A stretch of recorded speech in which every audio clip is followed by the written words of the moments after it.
La Incubadora.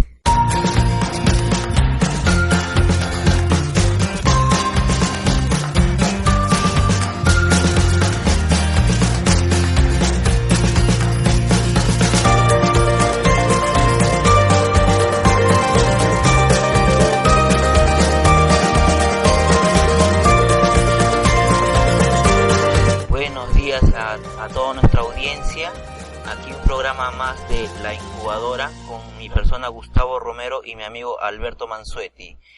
Saludos cordiales a Ricardo Puentes Melo, director de Periodismo Sin Fronteras, ¿no? Este es un programa hecho por el Centro del Liberalismo Clásico y Foro Liberal de América Latina. Hoy nos toca hacer el programa El Lado Ganador, ¿no? Bueno, le damos pase al profesor Alberto Mansuetti. ¿Cómo está, profe? Muy buenos días, Gustavo. Muy buenos días, Ricardo Puentes Melo. Y muy buenos días para la audiencia de La Incubadora, el espacio radial semanal en Periodismo Sin Fronteras. ¿Cómo es eso del lado ganador entonces, Gustavo? Eso es lo que yo me crucé el nombre porque Václav Klaus le puso un título, ¿no? El lado perdedor, ahí en Mont Pelerin, ¿no? Fue la reunión de la Sociedad Mont Pelerin en el Castillo de Praga el año 2012. Vamos a contar un poquito cómo es esto. La Sociedad Mont Pelerin es, usted lo puede buscar en internet, es una especie de club de los liberales clásicos, libertarios, algunos conservadores, que se reúnen todos los años, pero son todos académicos, no hay ningún político. El año 2012, la reunión de 2012 fue la excepción. Ahí fue un político, Václav Klaus, ex primer ministro de la República Checa, en el Castillo de Praga, que es la casa de gobierno de Austria actualmente. Es un castillo del siglo XI, que fue la residencia oficial de los reyes de Bohemia, ¿okay?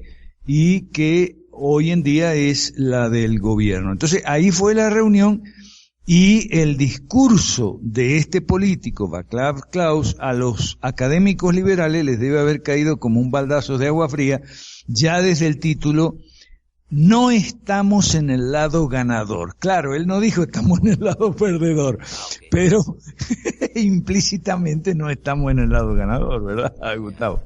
Claro, ahí hay una corrección, fue edificado en el siglo IX, ¿no?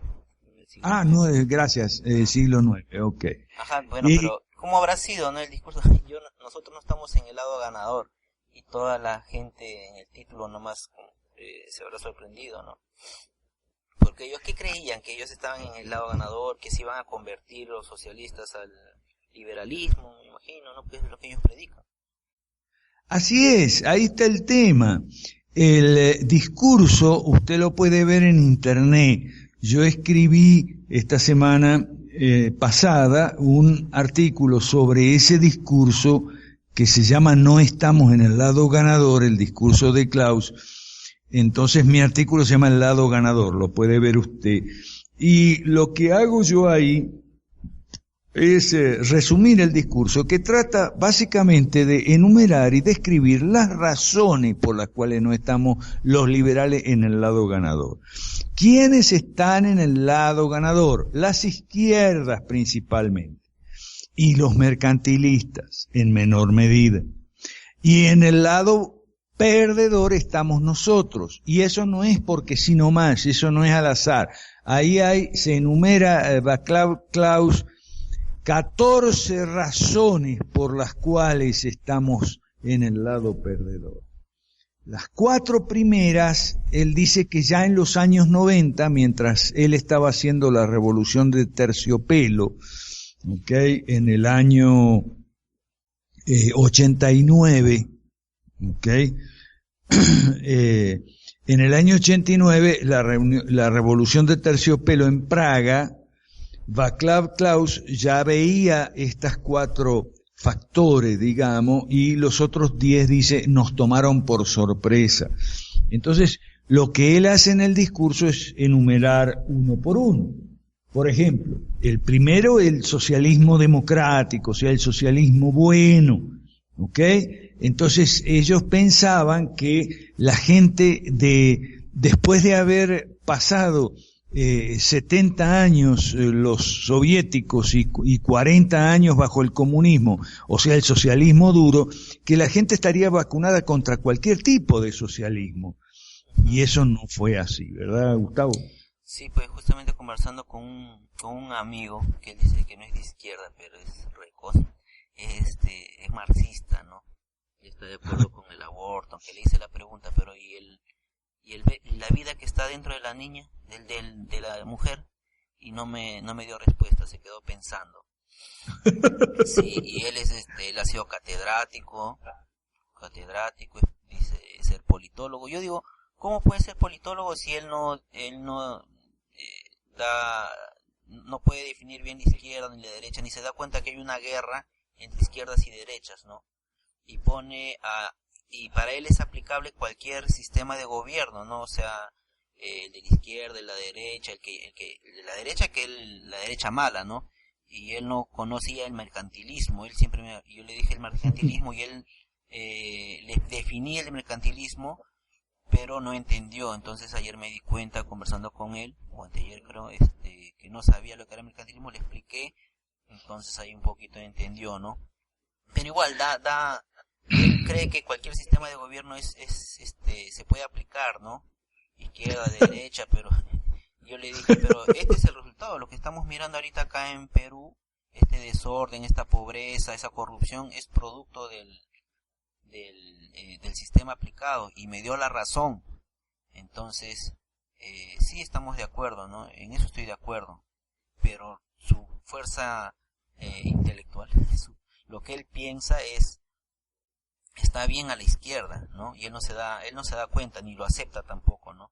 Él piensa que todos los sistemas tienen fallas, ¿no? Pero son aplicables, ¿no? Si se hiciera como lo que está. Bueno, es que es un politólogo educado en la universidad. O sea, el problema es que la gente va a la universidad no a buscar un título y no a buscar conocimientos verdaderos.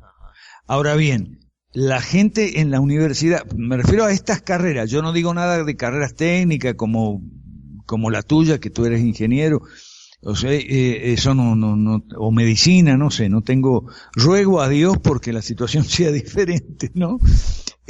Porque si no se caerían los edificios y la gente enferma se agravaría en vez de curarse. Pero en las carreras humanísticas y sobre todo en ciencias políticas es un desastre. Ahora, vos con esa persona le estabas haciendo un favor, le estabas tratando de explicar lo que no se le había explicado en la universidad. Por ejemplo, en este señor Václav Klaus, las primeras 4 causas que él enumera dice: el socialismo democrático, nosotros pensamos que la gente se iba a estar vacunada contra cualquier tipo de socialismo y no es así. En segundo lugar, los verdes son sandía, o sea, patilla, verdes por fuera, rojos por dentro, otro factor que ya veíamos asomar, dice Václav Klaus, en aquella época. Tercero, los intelectuales todos de izquierda, otro factor con el que nos tocó lidiar ya en aquella época. Y cuarto, el cientismo, el afán tecnocrático, el pensar que un gobierno tiene la ciencia de su lado para planificar y dirigir todas las acciones de los miembros de la sociedad. Entonces, Václav Klaus dice en este artículo, en este discurso que se llama "No estamos en el lado ganador", explica que esos 4 factores ya en el año 89 ya estaban presentes. Los siguientes 10 fueron los que le tomaron de sorpresa, dice él, Gustavo. Profe, y esos 4 puntos, ¿ellos qué hicieron al respecto para esos 4 puntos? Bueno, es que, qué buena pregunta. Lo que ellos hicieron fue reformas. Eso hicieron, reformas. Ahora bien, ¿hasta qué punto las reformas? Fueron hasta el final con esas reformas, o sea, privatizaron todo lo que no sea seguridad, justicia y obras de infraestructura, que son las funciones del Estado. Privatizaron toda la educación, toda la salud, toda la jubilación. No. Hicieron reformas a medias. Y por eso estamos en el lado perdedor. Porque hicieron reformas a media. Pero el tema de las reformas no es el discurso de 2012, ¿ok? Repito, usted lo puede ver. Se llama No estamos en el lado ganador. Y el artículo mío se llama El lado ganador. ¿Ok? Entonces, esas reformas no fueron suficientes. Al no ser suficientes, no generaron bienestar suficiente, riqueza y bienestar suficiente, y por lo tanto no empoderaron o crearon una clase o un sector o una categoría social de beneficiarios de la reforma lo suficientemente amplia, sólida y firme como para defender esas reformas y que no las echaran para atrás. Porque tan pronto terminaron de hacer las reformas a media, bueno, había mucha gente descontenta y otra, la gente que estaba contenta era muy poca porque las reformas fueron a medias. Entonces los socialistas hicieron propaganda con esos 4 factores que están mencionados antes y con los 10 que vienen a continuación, 14 en total, y entonces ganaron las elecciones, los liberales perdieron. ¿Qué hicieron entonces los socialistas en el poder? Echaron para atrás las reformas a media que habían empezado a hacer los liberales. Eso pasó no solamente en Austria, eso pasó en toda Europa y en todo el mundo y en América Latina, Gustavo. Okay. Y entonces todas las personas piensan que los políticos son iguales, ¿no? Son igual de corruptos, igual de malos, que no les interesan los pobres, etcétera, ¿no? A causa del sistema estatista, ¿no? La gente piensa así, tiene la respuesta, porque le han dado la respuesta a los mismos socialistas, que es a causa de la corrupción, o como me dice acá el catedrático y le ha hecho su maestría en politología, dice que está mal aplicado, ¿no? Pero no es así, el sistema funciona así, eso es lo que él no entiende. Yo no, o sea, por un lado me dan la razón y por otro lado piensa que es hecho, pues factible todo, o sea, el anarquismo, el mercantilismo, socialismo, capitalismo, o sea, todos para él son aplicables, pero todos tienen fallas, dice, ¿no? Pero es que eso le han enseñado en la universidad, Gustavo.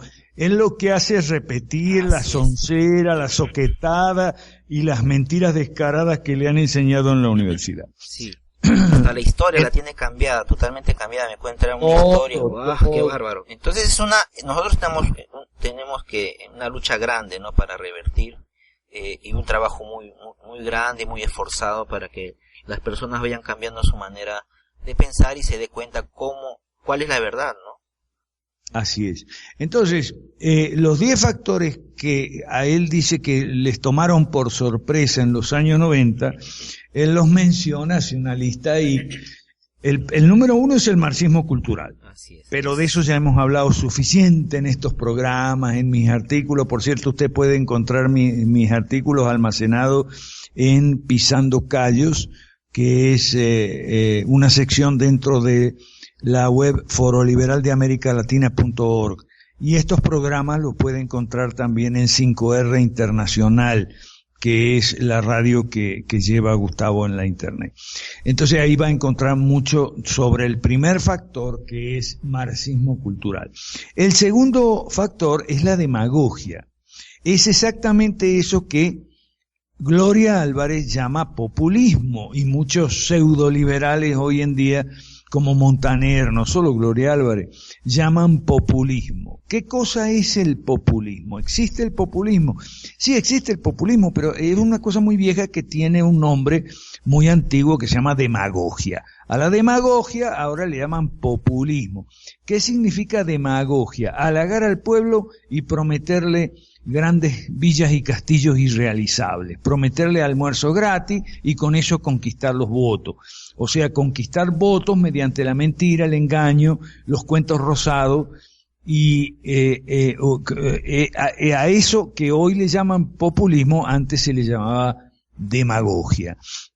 Y el problema con Gloria Álvarez y Montaner no es que señalen el populismo, sino que no digan que el populismo es un arma, entre otras, del socialismo, y que el problema no es el populismo, sino el socialismo. Es cuando viene un ladrón a tu casa armado con una pistola y tú entonces empiezas, que la pistola. No, el problema no es la pistola, el problema es el ladrón. Claro. Y el problema con Gloria Álvarez y con Montaner y compañía es que hablan de populismo, y el problema no es el populismo, el problema es el socialismo. Claro que el populismo es un problema, pero los que usan el populismo son los socialistas, y el problema con Gloria Álvarez y Montaner es que muy poco hablan de socialismo y hablan más de populismo. Entonces, el tercero es el cambio de los derechos civiles a los derechos humanos, entre comillas, ¿okay? Los derechos civiles eran antiguamente, ¿no? Los derechos, igualdad ante la ley, proceso justo, derecho de reunión, de asociación, libertad de expresión, derecho de peticionar ante las autoridades, de hacer marchas pacíficas de protesta. Todos esos eran los antiguos derechos civiles. Hoy, en cambio, se habla de derechos humanos, y ese cambio no es bueno, porque en la bolsa de derechos humanos meten una cantidad de derechos que no son derechos, como derecho a la educación, derecho a la vivienda, derecho a tener un carro bonito y ese tipo de cosas. Ese es el tercer factor. El cuarto, la judicialización de la política. Lo vemos en Estados Unidos, lo vemos en Argentina. O sea, los izquierdistas que se meten de jueces y desde su estrado judicial pretenden torcer las leyes, la Constitución, cualquier sentido mínimo de justicia, de razón, etcétera. Eso se llama juristocracia, le llama Václav Klaus en su discurso, o judicialización de la política, o sea, jueces politizados, jueces izquierdistas, jueces socialistas. Y quinto, para hablar de la primera mitad, ¿no? Quinto, las ONG de la sociedad civil y los movimientos sociales que le llaman la izquierda en contra de la democracia normal, ¿ok? Y el problema es que ellos no dejan los partidos políticos. O sea, los partidos políticos de izquierda existen. Ahí están. Está el PSOE, por ejemplo, en España.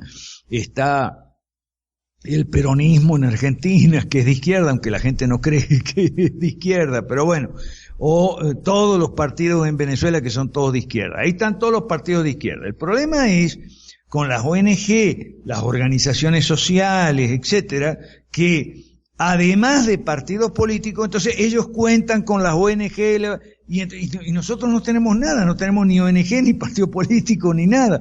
Y ellos se han hecho de las ONG y combinan de manera muy inteligente, cuidado, o sea, de manera muy inteligente, por eso están en el lado ganador y nosotros en el perdedor. De manera muy inteligente, muy hábil, muy astuta, muy sagaz, combinan la acción de los partidos políticos con la ONG, como pasa, por ejemplo, en Perú, ¿verdad, Gustavo? Claro que sí. Acá hay ONGs que mueven gente, ¿no? Que están detrás organizan todo, ¿no? Organizan a un grupo de personas en la masa y va y sale a la calle y protesta. Y eso lo hace la izquierda, ¿no? A través de los ONG. Incluso ha habido ahorita, hace poco, Ni Una Menos, ¿no? Que es un movimiento que han hecho para protestar por la violencia contra la mujer, ¿no? Pero detrás de eso está el proaborto, ¿no? Yo les dije a un par de amigas al menos que me comuniqué y me dijeron, te invito a la marcha. Y yo le digo, no, eso yo no apoyo definitivamente, y les explico, ¿no? Que es proaborto, que es sensibilizar a la población, victimizar a la mujer, pedir derechos de la mujer, y luego decir que la mujer es libre, que tiene derecho a decidir, y cuando salga embarazada por violación, entonces matar al niño o niña que está adentro, ¿no? La vida nueva. Y luego de aprobar la violación, el derecho ya se amplía más y piden que la mujer pueda decidir si así sea violación o no, pueda abortar, ¿no? Ese es el proceso que están haciendo para con este movimiento, ¿no? Disfrazado de de que la mujer es víctima, ¿no? Eso lo hacen las ONGs, ¿no? Y eso lo hacen la ONG porque previamente las izquierdas han hecho toda una campaña de satanización de los partidos políticos, como si ellos hubieran disuelto sus partidos políticos. Pero resulta que no, ellos hacen por un lado una campaña de satanización contra los partidos políticos, pero no disuelven sus partidos políticos. ¿Okay? Lo que hacen es armar ONGs para encargarles a las ONGs toda la labor propagandística y de adoctrinamiento cultural. Esas son las ONG, no sus partidos.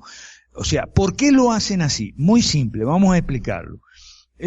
Porque las ONG supuestamente no son partidos, entonces la gente cree que las ONG no son partidos, entonces son buenos. Y no, ellos no tienen ideología porque no son un partido, son una ONG. Defienden las mujeres, o defienden el medio ambiente, o defienden las condiciones de los mineros, de trabajo laborales de los mineros, etcétera, etcétera. Muy bien. Entonces, les encargan a las ONG toda la labor de propaganda ideológica, y entonces los partidos políticos quedan convertidos en maquinaria para recoger los votos, nada más. Cuando vienen las elecciones, entonces sacan la maquinaria de recoger votos, que son los partidos que lo tenían en hibernación mientras no había elecciones, y recogen los votos. Por otro lado, la técnica propagandística, esa que tú mencionas muy bien, la victimización, ¿cómo es? Bueno, el aborto se presenta como la solución, entre comillas, a un problema. Problema es la violación, o problema es un niño que viene defectuoso, que está en el vientre de la madre. Entonces, ellos van abriendo las puertas al compás de los casos límite, ¿ok? Y usando la técnica de la victimización. Y entonces, una vez que abrieron la puerta para este caso, el otro caso, casos límites donde hay mucha manipulación de los sentimientos, ¿no? Ay, pobrecita, qué culpa tiene ella, fue víctima de una violación, como si el niño entonces tuviera la culpa, ¿no? Okay. Pero bueno, así es como van abriendo la puerta, y al final el aborto queda legalizado como una decisión, ya no como una solución, o mejor dicho, siempre como una solución para un problema, pero ya no un problema específico, sino un problema, basta que la madre diga, para mí este niño que va a nacer es un problema, entonces yo no quiero que nazca, yo quiero que sea asesinado en mi propio vientre, ¿ok? Entonces no tiene ninguna, no hay necesidad de exponer alguna causal. Ah, ok. Claro, ya está todo armado, ¿no? Entonces, así es como un problema muy grande, ¿no? Y eso lo hacen las ONGs, y han sabido separar, ¿no? Su ONG del partido para que no lo puedan vincular, ¿no? Así es. Entonces, los otros 5 factores, la segunda mitad de la lista, son también muy fáciles de reconocer ahora, pero el problema es que en los años 90, a nosotros nos tomaron por sorpresa, dice Václav Klaus. El primero es la manipulación de la prensa. Eso es terrible. La prensa está manipulada al igual que cuando la Unión Soviética. Por cierto, estaba leyendo hoy, en Moscú actualmente hay solo en la ciudad de Moscú hay 300 estaciones de televisión, y solo 4, claro, son 4 muy grandes, son controladas por el gobierno. Las otras 296 no están controladas por el gobierno. O sea, son de gente empresaria o, en fin, otros controlados por otros intereses, puede ser, pero no por el gobierno. Bueno, entonces es el factor número 6. El número 7 es las burocracias internacionales, la Unión Europea, las agencias de la ONU, el nuevo gobierno mundial.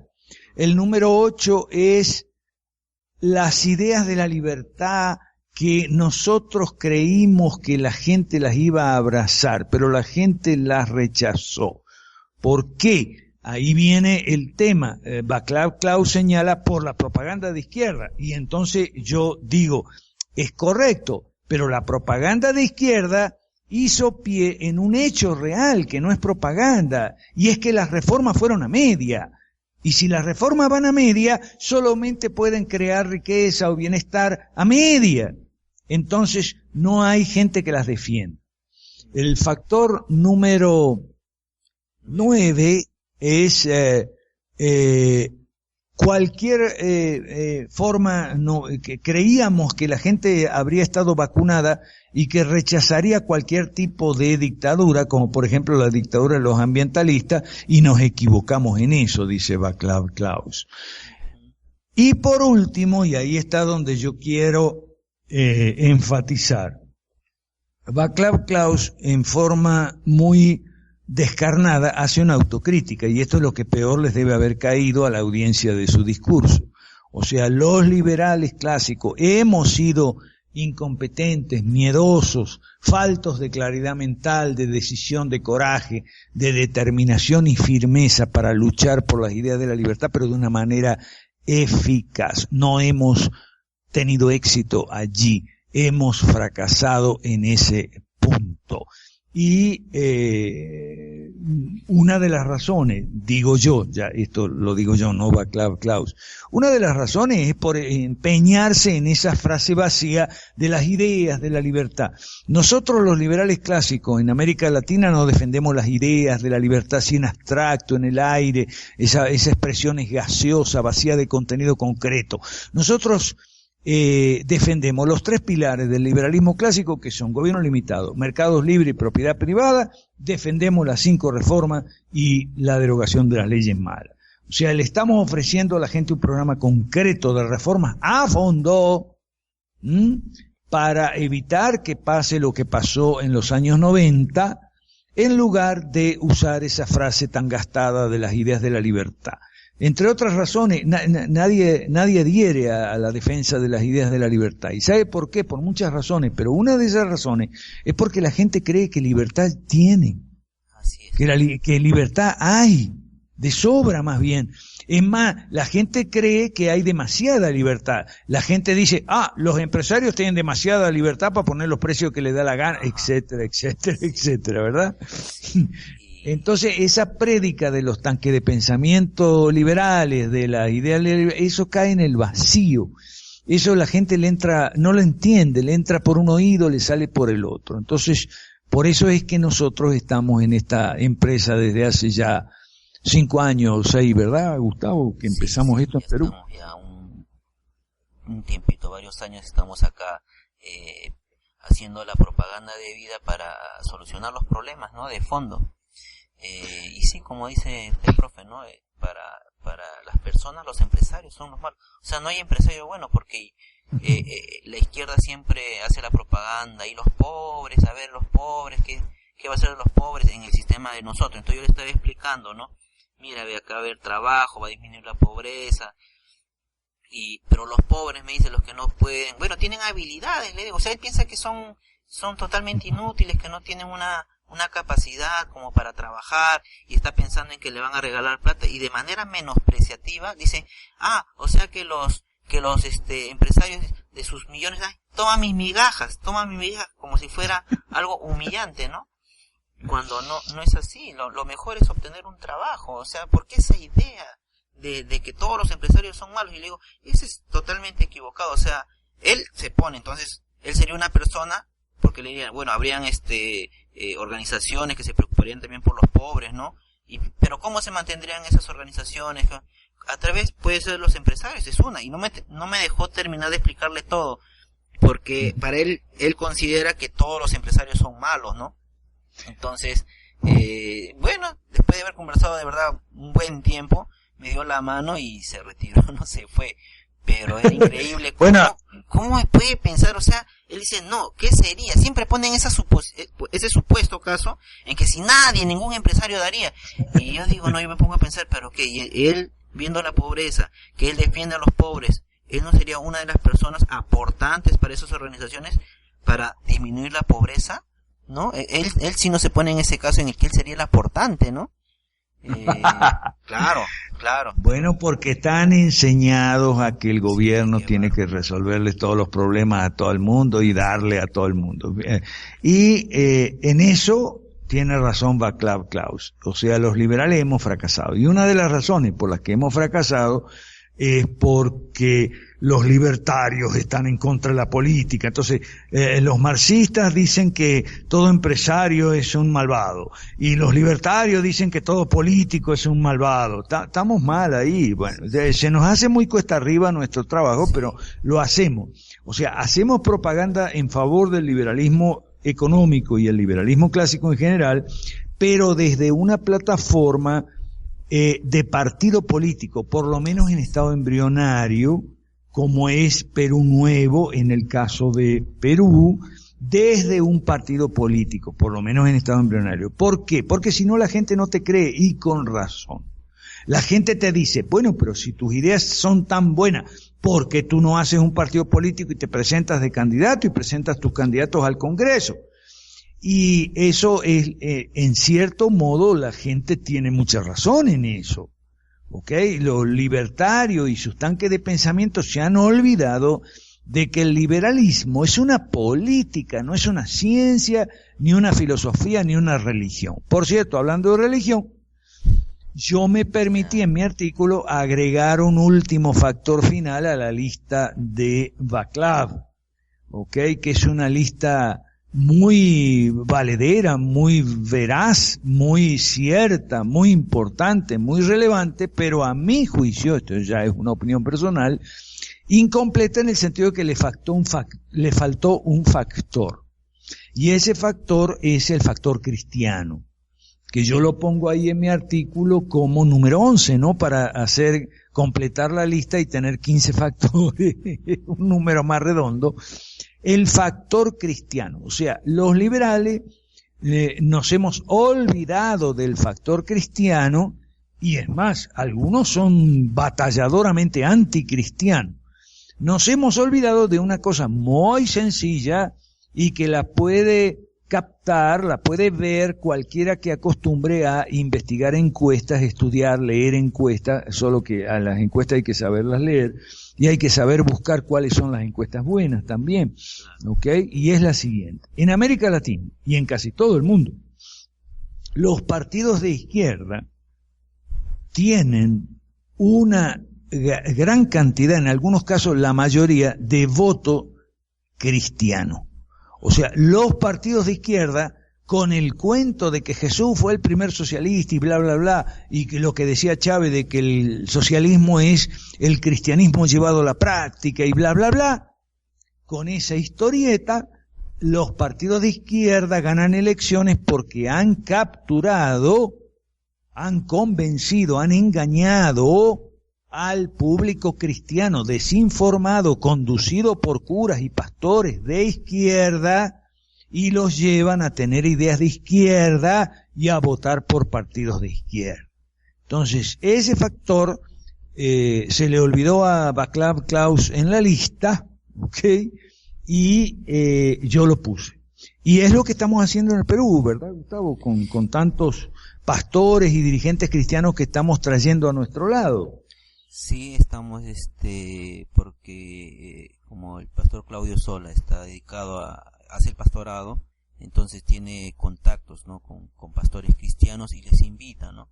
Les invita para que, y les predica también, ¿no? Que muchos no aceptan porque no entienden bien cuál es el problema, ¿no? Y tienen el otro lado del tema de que la religión y la política no deben estar mezclados, pero esto poco a poco se va a tener que liberar, ¿no? Porque mediante la explicación, ¿no? Porque este mensaje que nosotros damos, la gente lo entiende, ¿no? Las personas que no tienen un gran cargo ni que están en la televisión, como el amigo mío, él trabaja en televisión, o sea, la batalla que tenemos es grande, ¿no? Él escribe, ¿no? Él está ahí, entonces él, me imagino que propaga sus ideas por ahí, ¿no? No tiene que salirse tampoco de la línea editorial que tienen la empresa. Entonces, nosotros tenemos que batallar, y bueno, el mundo cristiano, al final, con lo que nosotros entendemos a través de la Biblia y la palabra de Dios, ellos van a entender cuál es el sistema de gobierno que Dios ha dejado para gobernar cualquier nación, ¿no? Así es, a través de la Biblia, que es la palabra de Dios, y también a través de la historia cristiana, perdón, que nos dice cómo en 20 siglos de cultura y civilización cristiana, los autores y los líderes cristianos han interpretado correctamente la palabra de Dios, y cómo también a veces algunos la han malinterpretado y las pésimas consecuencias que llevó. Por ejemplo, yo estoy viendo, ahorita yo estoy estudiando mucho la historia y teología de la Iglesia Ortodoxa, y estoy leyendo algunos libros muy autocríticos en el sentido de cómo muchos líderes de la Iglesia Ortodoxa, la jerarquía oficial de la Iglesia Ortodoxa, apoyó al comunismo y después se arrepintió y tuvo que pedir perdón y tal y qué sé yo. Y quiero aclarar lo siguiente con Gustavo, queremos aclarar esto. Cuando hablamos de líderes cristianos y dirigentes cristianos, no nos referimos solo a los evangélicos, ¿ok? Estamos hablando de Iglesia Ortodoxa. Lo que pasa es que las iglesias ortodoxas quedan del otro lado del mundo principalmente, pero estamos hablando también de católicos romanos, ¿ok? Y cuando digo romano, no, eso no es ofensivo, eso no es un insulto, okay. Digo romanos para clarificar, porque los ortodoxos también son católicos, y los anglicanos y muchos luteranos. Entonces, para aclarar esas cosas, digo católicos romanos. En nuestras filas tenemos al pastor Claudio Sola, y tenemos en Venezuela al pastor Malaquías Navas García. Tenemos en Costa Rica al pastor Donald Herrera Terán, que él no es político, a diferencia de Claudio y Malaquías, que sí son políticos. Donald no es político, pero hace una fabulosa labor de difusión ideológica entre los cristianos. Y también tenemos líderes católicos romanos, como por ejemplo Humberto Rivero en Venezuela, que vive en Panamá, pero trabaja muy de cerca. Él es venezolano, trabaja muy de cerca, vive en Panamá porque su esposa es panameña y está haciendo negocios allá y difundiendo el liberalismo clásico allá. Y él es católico, al igual que Rodrigo Mora, el presidente del Foro Liberal de América Latina. Es un chileno liberal clásico que es católico. Entonces, no es que somos evangélicos solamente, ¿ok? Tenemos en nuestra fila una enorme cantidad de gente evangélica, otros que son católicos y otros que son ambas cosas, como un servidor, porque un servidor es anglicano y eso significa ambas cosas, ¿no? Otro día hablaremos de ese tema, que no es el tema de hoy. Bueno, no sé si agregamos algo más, Gustavo. Bueno, a mí me gustaría agregar, ¿no? Un pasaje, bueno, voy a parafrasear, ¿no? Al menos voy a decir el contexto, ¿no? Un poquito de la historia en la Biblia, como, y yo creo que esta parte, los de la izquierda, el amigo mío, pensarían que es esos residuos que dejan los empresarios que tienen plata, ¿no? Y estoy hablando de historia cuando Dios le dice a su pueblo que recoja, ¿no? La cosecha y todo lo que ha producido, lo necesario, y que guarde también, me parece, para el futuro, ¿no? Todo lo necesario, y que deje, ¿no? Que deje una parte ahí en el suelo, ¿no? Para que los pobres también recojan, ¿no? Pero miren ahí la ilación, o sea, no se los regalan, no se los da en la mano tampoco a los pobres, sino les da siquiera el trabajo de poder recoger para que ellos puedan satisfacer sus necesidades también, ¿no? O sea, hay un trabajo de por medio. Entonces, eso yo creo que ellos lo mirarían con su lente izquierdista y dirían, mira, cómo les dejan las migajas, ¿no? Así de manera humillante, me parece a mí, ¿no? Yo nunca he escuchado, de repente no saben esa historia, ¿no? Por eso que no la dicen, ¿no? Por eso, otro líder católico que tenemos en nuestra fila es Jorge Chapas de Guatemala, es el que lleva 5 reformas allá en Guatemala. Por cierto, él está preparando unas guías para 5 reformas en Guatemala, ¿no? Entonces llegó a la parte cruda de las 5 reformas, donde dice que a los titulares de los vouchers se les va a suspender el derecho al sufragio para que no se transforme esto en un populismo, como diría Gloria Álvarez, ¿ok? Bueno, eso le pareció fantástico a Rodrigo Mora, me acuerdo. Ah, bueno, ahí está. Entonces me dice Jorge, mira, el problema es el siguiente, que aquí mucha gente entiende eso y entiende que eso sería justo. O sea, si tú estás recibiendo un sueldo, un bono del Estado para que tus hijos estudien o se atiendan el médico y demás, o tus abuelitos tengan, bueno, entonces tú no puedes ir a votar, porque si no, la cosa las 5 reformas se degenerarían, pero totalmente, y se caerían lo que Gloria Álvarez diría populismo. Entonces, Jorge me dice, yo aquí lo entiende la gente eso, y entiende que esa suspensión de los derechos al voto es algo justo. Después que yo se lo explico, me dice. Pero me dicen, bueno, pero entonces mejor no vamos a decirlo, porque está bien, pero mejor no decirlo. Entonces me dice Jorge, y yo no tengo argumento contra eso. ¿Qué les digo a los que me dicen, está bien, pero mejor no lo digamos? ¿Cuál es el argumento contra eso? Y yo le digo, el 8º mandamiento, Jorge. El 8º, porque no mentir, ¿no? En la lista católico-romana, porque usted sabe que los 10 mandamientos son los mismos, pero hay diferencia en los números. En la lista católico-romana, no mentir es el 8º. Y ese es un mandamiento universal. O sea, los políticos liberales no podemos mentir, por lo menos los que somos cristianos, porque ese es un argumento. Dios dice que no hay que mentir y Dios tiene razón. En fin, esa es una creencia nuestra de los cristianos, pero yo me reía mucho con eso. Digo, el argumento es el 8º mandamiento. Sí, eso es correcto. Es una parte un poco dura de entender de las 5 reformas, pero es la única manera, es como un candado, digamos, es la única manera de que las 5 reformas no se transformen en un populismo, como diría Gloria Álvarez, ¿no, Gustavo? Así es. Bueno, las personas tienen muchas preguntas, ¿no? Y nosotros debemos dar las respuestas, pero unas respuestas correctas, con un buen sustento, con argumentos bien, respuestas bien sólidas. Entonces, para que ellos puedan ser liberadas de tanto engaño, de tantas mentiras que les tienen esclavizados, y también nos tienen esclavizados a todos, ¿no? Pero algunos sabemos de qué se trata el sistema y otros no, ¿no? Entonces, por eso es que no debemos mentir, ¿no? No es correcto mentir. Entonces, además en el futuro trae muchas contrariedades, va a retardar el objetivo al cual nosotros nos hemos trazado. Entonces, simplemente no debemos mentir, porque nos van a meter a todos en el mismo saco luego, ¿no? Y revertir todo eso, todo el trabajo que hemos hecho sería muy difícil. Pero principalmente, no está bien mentir, no es correcto, simplemente eso, no es correcto y no se debe de hacer. Y bueno, con este último comentario nos vamos despidiendo ya, agradeciéndole nuevamente a Ricardo Puentes Melo por el espacio radial que nos da en Periodismo Sin Fronteras, ¿no?